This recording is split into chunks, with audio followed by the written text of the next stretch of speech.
लोकसभा चुनाव से ठीक पहले भारतीय जनता पार्टी की हालत खराब होने लगी है।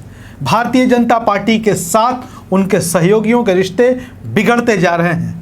रिश्तों में तल्खी देखी जा रही है और लोकसभा चुनाव से ठीक पहले वैसे दौर में जब देश में विपक्षी एकता की मुहिम जारी है, वैसे दौर में जब देश में मिशन ओपोजिशन पर काम चल रहा है और कांग्रेस को इसका सीधा फायदा होता हुआ दिखाई दे रहा है। कांग्रेस बीजेपी में जाहिर तौर पर राष्ट्रीय स्तर पर सीधी टक्कर होनी है और ऐसे में जब गठबंधन की राजनीति का दौर पूरे देश में चल रहा है और जब गठबंधन के सहयोगियों के साथ ही रिश्ते बिगड़ने लगे तो लोकसभा चुनाव हो या विधानसभा चुनाव या किसी भी तरीके का कोई चुनाव हो, उसमें मुश्किलें तो खड़ी होनी तय है।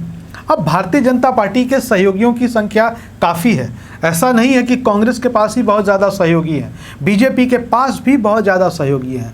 आज हम आपको उन राज्यों के बारे में बताएंगे और बीजेपी के उन सहयोगियों के बारे में बताएंगे जिनके साथ उनके रिश्ते इन दिनों खटास पड़ते हुए नज़र आ रहे हैं, रिश्तों में तल्खियाँ नज़र आ रही हैं। दोनों तरफ से कह लें कि जो जुबानी जंग है वो तेज़ है, बयानों का सिलसिला तेज़ है और दरअसल बयान ही ऐसी चीज़ है, बयानों के जरिए ही राजनीति में संबंध बनते हैं और बिगड़ते हैं। बयानों का सिलसिला तेज़ है। उन राज्यों के बारे में आपको बता देते हैं जहां भारतीय जनता पार्टी की उनके सहयोगियों के साथ अच्छे रिश्ते नहीं हैं। हरियाणा में पिछले 2 बार से भारतीय जनता पार्टी की सरकार है। 2014 में जब लोकसभा के चुनाव हुए तो उसके बाद हरियाणा में विधानसभा के चुनाव हुए। आपको बता दें कि हरियाणा में लोकसभा चुनाव के ठीक 3-4 महीनों के बाद विधानसभा के चुनाव हो जाते हैं। 2014 के लोकसभा चुनाव के बाद जब हरियाणा में विधानसभा के चुनाव हुए तो बीजेपी की वहाँ सरकार बनी और बीजेपी ने अपने दम पर हरियाणा में सरकार बनाई। लेकिन जब 2019 में विधानसभा के चुनाव हुए हरियाणा में तो बीजेपी को अपने दम पर बहुमत नहीं मिला। दुष्यंत चौटाला की पार्टी जेजेपी के साथ जाकर बीजेपी ने वहाँ सरकार बनाई। लेकिन आज की तारीख में स्थिति यह है कि जेजेपी के साथ यानी कि जो दुष्यंत चौटाला की पार्टी है जननायक जनता पार्टी, उनके साथ बीजेपी के रिश्ते अच्छे नहीं हैं। एक तरीके से बीजेपी ने यह इशारा कर दिया है कि वो चाहे तो गठबंधन से बाहर जा सकते हैं। 10 विधायक हैं जेजेपी के। अब जेजेपी की ये मांग है कि जिस तरीके से वो हरियाणा में बीजेपी के साथ मिलकर सरकार चला रहे हैं तो लोकसभा चुनाव में भी वो अपनी मन मुताबिक सीटों पर चुनाव लड़ेंगे।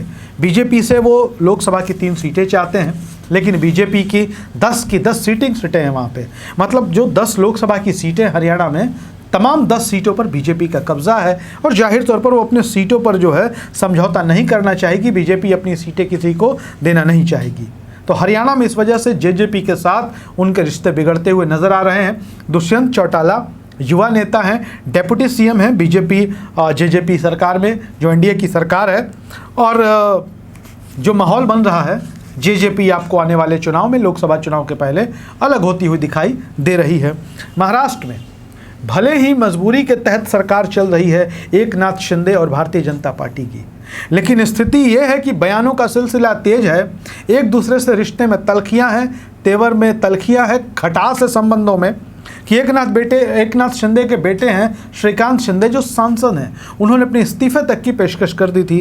कई जगह ऐसा होता है कि बैनर पोस्टर को लेकर के भी वार आरोप प्रत्यारोप चल रहे हैं। जो सरकार के बैनर लगाए जाते हैं उसमें सीएम एकनाथ शिंदे की तस्वीरें तो होती हैं, लेकिन डेप्यूटी सीएम जो बीजेपी के हैं देवेंद्र फडणवीस, उनकी तस्वीरें नहीं लगाई जाती। इससे भारतीय जनता पार्टी और जो शिवसेना शिंदे गुट है, दोनों के बीच रिश्ते सहज नहीं है। बयानों का सिलसिला भी लगातार तेज होता रहता है। अब बात कर लेते हैं तमिलनाडु की।